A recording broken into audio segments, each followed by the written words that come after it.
By 2003, the heart of Lower Manhattan was defined by a 16-acre crater. The original World Trade Center was gone, leaving behind a physical void in the skyline and a daunting question of how to rebuild on hallowed ground. For years, the site was paralyzed by political gridlock. You had the Port Authority, who owned the land, real estate investors holding the lease, and a grieving public, all trying to negotiate the future of a deeply emotional space. This tension bled directly into the architecture. Master planner Daniel Libeskind envisioned an asymmetrical, symbolic spire, but lead architect David Childs had a different mandate. The new tower had to be an impregnable, safety-first structure. The final compromise between these two forces was a highly symmetrical, tapering glass monolith, but that design created a structural contradiction. Engineers were tasked with building a 3-million-ton fortress designed to survive a high-intensity attack while ensuring the final product looked as delicate and weightless as a pane of glass. Before they could reach for the clouds, crews had to secure the earth. Below street level sits the bathtub, a massive existing retaining wall holding back the Hudson River. Protecting this barrier during excavation was critical to keep the entire site from flooding. Once they reached street level, the engineers faced another problem.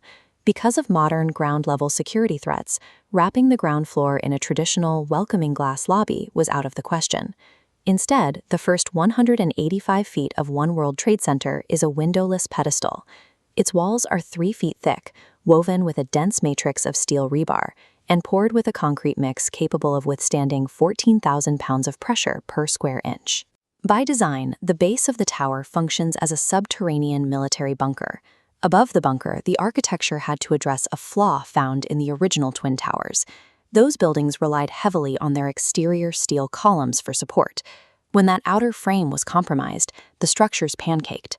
To prevent that from happening again, engineers designed a redundant structural system. In this tower, if one column fails, the surrounding columns immediately take on the displaced load to keep the building upright. This diagram shows the solution. The centerpiece is a massive structural spine, highlighted in red, made of ultra-high-strength concrete, running the entire height of the building. Inside it sits the lifeblood of the tower, including dedicated extra-wide pressurized stairwells for first responders. As construction climbed upward, ironworkers had to marry this rigid internal concrete core with the flexible steel exoskeleton wrapping around it.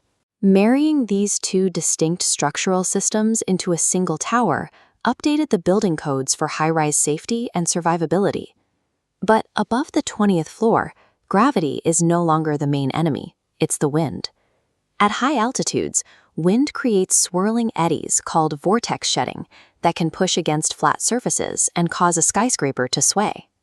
The engineers solved this by altering the shape of the building mid-air.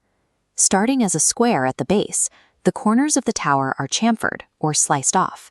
As the building rises, it morphs into a perfect octagon at its midsection before tapering back into a smaller square at the roof. By constantly changing the exterior surface, the wind is continually fractured. The air currents can never organize into dangerous vortices because they are immediately broken apart by the angled geometry. To wrap this complex shifting shape, crews installed over 12,000 continuous panes of ultra-clear, low-iron glass, locking them into place high above the clouds. The tower's jewel-like profile is stunning, but it is born from physics. That specific aerodynamic tapering is why a 1,700-foot tower can stand perfectly still in the sky. On May 10, 2013, construction reached its final major milestone. A 758-ton steel spire was carefully lifted and bolted directly into the roof.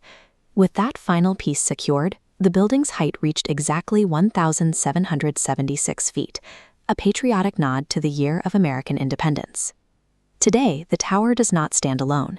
It is fully integrated into a restored master plan, alongside new retail spaces, memorial parks, and transit hubs. One World Trade Center has taken its place as the anchor of the modern New York skyline. It stands as proof that thousands of engineers, ironworkers, and architects could take the heaviest physical and emotional weight any plot of land has ever carried and build a foundation strong enough to reach higher than before. If you like this video, please subscribe and press the bell button.